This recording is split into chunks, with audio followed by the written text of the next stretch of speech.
Hi everyone. This week's newsletter episode is all about elimination of both the bladder and the bowels. I know this is everyone's favorite topic, but I definitely get a lot of questions regarding things like hemorrhoids and digestion, but also bladder leaking, bladder prolapse, bladder pain, infection, interstitial cystitis, you name it. And I want to just lay some basic groundwork information that I think is really helpful when we're thinking about the pelvic health process of elimination. So elimination is primarily, and this is true for both the bladder and the bowels, is primarily a manual process. And what I mean by that is the smooth muscle that makes up both the colon and the intestines in general, as well as our bladder. Those smooth muscles need the ability to extend and contract and really move and be mobile throughout our pelvic bowl. If those tissues are lacking mobility or for whatever reason are struggling to expand and contract, then we're going to have challenges with elimination. I like to bring this up initially because so often, say we're talking about digestion, we say like, oh, well, what foods are you eating? Or what, should you try this elimination diet or focus on the health of the gut microbiome? And while all that's absolutely important and a piece of the puzzle, I think so frequently what is left out is there an actual manual ability for these tissues to function as designed? So say you've done everything, quote unquote, and you've really worked to heal your gut microbiome and you've done all the right things and it's better, but you're still struggling maybe with hemorrhoids or with constipation or just other digestive issues. Have you taken the time to really think about what's happening manually within the pelvic bowl? So we're going to table that for a second, but think about how it relates to the bladder. The bladder, or I like to refer to it as the bladder balloon, because I do think that's very clear in terms of what the bladder actually does within the pelvic bowl, which is it balloons up and then it contracts in order to eliminate and void the bladder. So that is also an incredibly manual process, and to have that smooth ability for the bladder to fill but not feel like it's over pressurized. Read, I struggle to hold the bladder for very long, or I feel like I have to pee all the time, or I feel like I can't hold my pee, right? This ability for those tissues to really move throughout the pelvic bowl with ease and change in shape and size without causing other symptoms, that is crucial for overall bladder health. So before I would kind of dive into any of the other things that could be supporting bowel or bladder elimination, I really want to look, do we have the basic manual function? Do we have that down from a biomechanical perspective? But also, do we have the environment within the pelvic bowl that allows those tissues to change shape and size easily? I talk a lot about how the structure of our lives, how we sit, stand, move, walk, and breathe is crucial to our pelvic health. And this is absolutely true to be supporting the primarily manual process of elimination. I also now want to talk about the concept of chronic muscular contraction, because I think this happens a lot within the pelvic bowl, and it's absolutely related to elimination patterns. It's also related to hemorrhoids. So if that's you, keep listening. But this idea that we need to be able to hold the bladder, right? Or we need to be able to hold the bowels, I think can often lead to this chronic muscular contraction. And if you are someone who struggles with continence, say after you've had a child, of course you go to hold or grip within the pelvic bowl. That makes sense. However, that chronic muscular contraction can actually lead to weakness over time, where we need the muscles and all of our fascial tissue, really all of the tissues within the inside of the pelvis, we need them all to be consistently moving, I think up and down, side to side, throughout that internal pelvic cavity. And if we have this consistent contraction, then it's minimizing that movement. What we actually want is what's called intermittent and inadvertent contraction rather than consistent contraction. And what I mean by that, let's talk about intermittent first. Intermittent meaning it's just not all the time, right? You're not sort of constantly walking through your life feeling like you have to be holding within your pelvic bowl, either because you're attempting to hold the bladder or the bowels, or just because that's your postural pattern, right?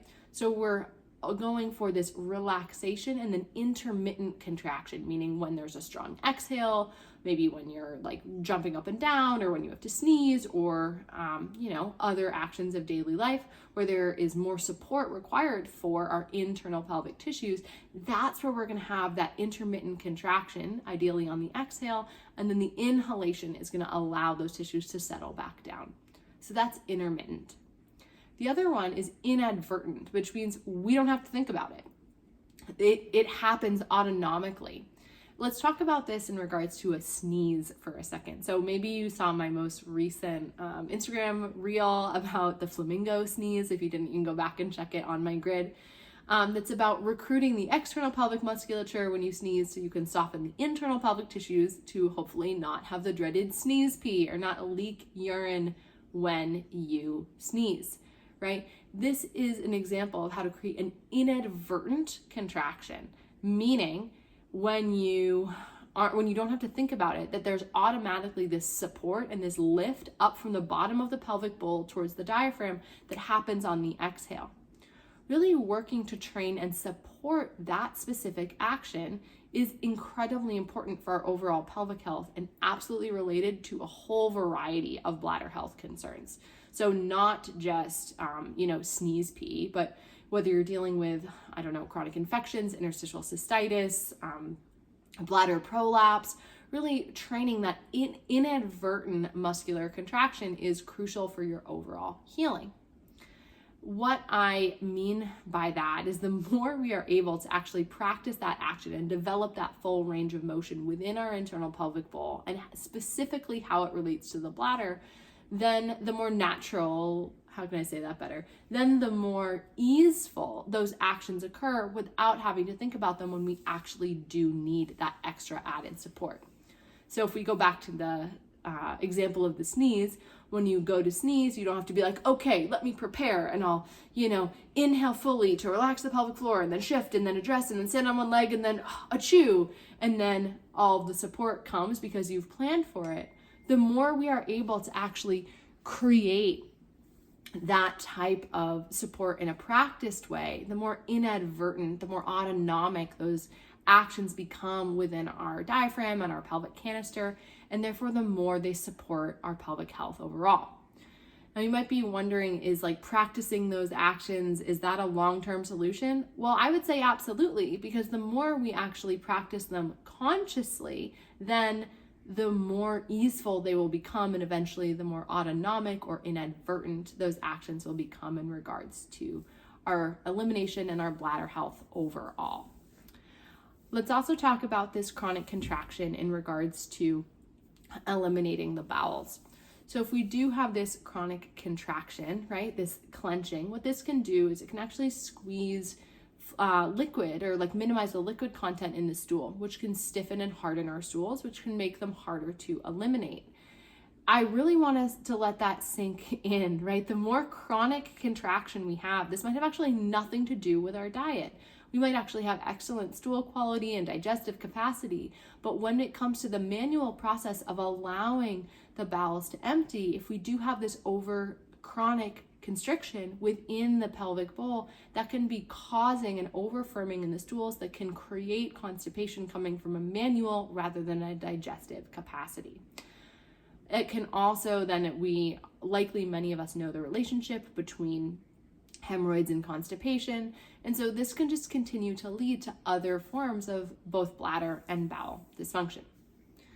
I have a lot more to say about this topic, but I want to take an opportunity right now to tell you that if you do have any questions about the bladder or about how really having better elimination patterns can help your pelvic health overall, I want you to go and ask them to me. You can either email them to me here or put them in the comments or send them to me on Instagram, because I am leading a webinar all about bladder health. I'm calling it the 5 keys to a healthy bladder. And this is what I want all women to know and really be able to focus on as we are centering our pelvic health in general and really interested in having more optimal bladder health over time. So this is for you if you've ever struggled with chronic UTIs, if you've ever struggled with interstitial cystitis, struggled to empty the bladder, ever had bladder leaking, any amount of bladder prolapse, any of those actions, or you just in general want to prevent those things, because you want to learn how to actually care for your unique female physiology in regards to your bladder, this webinar is for you. Now, we might not have been taught that centering our bladder health is key to our women's health, but I want to be someone who says that it absolutely is. We have in the United States, if that's where you're watching, and I mean, I'm sure there's probably similar things abroad, but we have an approximately 1 in 2, right? Approximately 50% incontinence rate for women over the age of 55 in this country. So this is really behooves all of us to focus on what we can do to be supporting our bladder health and longevity. I also will say what supports our bladder health, supports our bowel health, supports our overall pelvic health. So if maybe you just do have some of these bladder symptoms, but everything else like feels fine, addressing where your symptoms are is going to help support your overall pelvic health. In this webinar, we're going to be getting into the unique innervation of the bladder, right? So really understanding more of the anatomy and physiology, how your bladder communicates to your brain, exactly where it is in your pelvis, what to do if you feel like you have to pee all the time, what to do if you leak urine, how much water really is enough, how much water might be too much. We're going to be answering a lot of these questions as well as getting into the nitty-gritty of preventing and healing bladder infections and so much more. So if you're interested in this, you can catch this webinar live. It will be this Saturday at 10 a.m. and you can still sign up. And say you're watching this months later, hi, I'm glad you're also here caring for your bladder, and you can find the replay on my website because this stuff will be useful for the rest of our lives. So pop your questions either below in the comments, email them to me, send them to me on Instagram, and let's all care for our elimination health and our bladders.